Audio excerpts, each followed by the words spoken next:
Today was very special because it was also for Sensei the first time with our Joss.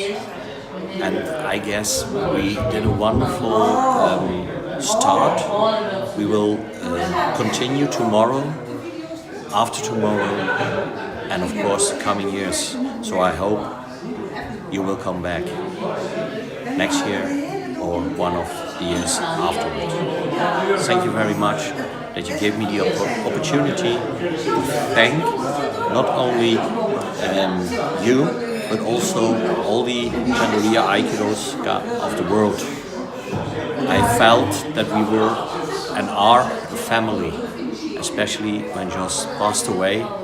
We had so much kind words, warm words, and with we, I don't only mean me and the Tendoryu Aikidos, but also his family, his wife Hilde and his children Ken and Hannah, with her husband Kevin, and for Ken, of course, his girlfriend Lieke. Again, thank you very much, all Tendoryu Aikidokas from the world.